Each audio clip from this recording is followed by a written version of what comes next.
Hey, it's Kendall. I want to talk about how to pick a hiking trail. So, there are so many hiking trails, and it is just fantastic to explore them. And a lot of times, people gravitate towards the really popular ones. And this makes sense. I mean, they're popular for a reason. They're either in really beautiful places, or maybe they offer some degree of challenge. But what I find is that often there are trails that are either in close proximity or nearby, but slightly off the beaten path that people haven't explored as much simply because they're just not the well-known trails. And so I want to talk a little bit today about four things to consider when you're picking a hiking trail. So let's just kind of dive right in. So the first thing to consider when you're picking a hiking trail is, where are you going to be? So perhaps you're picking a destination because of a trail, or maybe you're already at a destination and now you're looking for a trail. So where are you going to be? So once you're there, or once you're picking a place, you can start to do a couple of things. You can start to ask locals. This is always a really, really great way to find some of the trails that are not so well known. I found some really fantastic gems by being out on a different trail and talking to locals and finding out what trails they love and finding out the little hidden spaces. Sometimes people have explored on their own, people who've lived in the area a long time. And if they're willing to share, you can often find some really great places. So this is a fantastic way. So I love, if it's possible, to build a little time into your itinerary for some freedom and flexibility so that you can really ask around and get input. The other way to start to pick trails is, if you have a set amount of time and you know where you're going, to go ahead and either look at a map or look at one of the apps and find out what trails are in the area. So this is a great way. Now, how to narrow it down. So the second thing to consider when you're looking at the trails is, how far do you want to go?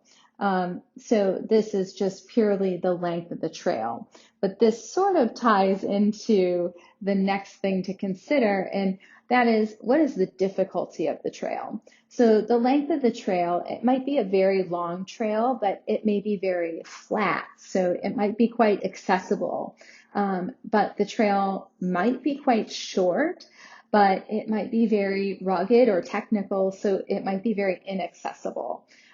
So number two and three kind of go together. The length and the difficulty of the trail are a couple of things that you really need to consider. So these can be found out in a couple of different ways. If you've got a printed map, or if you're using one of the trail apps, these are generally stated really obviously. I have found that some of the apps are a little bit off. So sometimes you'll head out there on the trail and you'll say, this is a little longer than the app said, or it might be slightly shorter. So just know that they're not always perfect, that there's sometimes a little discrepancy.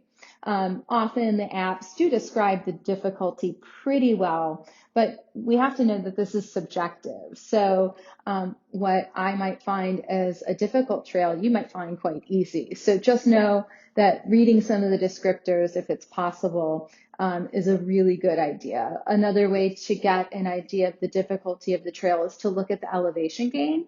And if it's possible, to look at the topography of the trail. A lot of times the trail apps will show you that.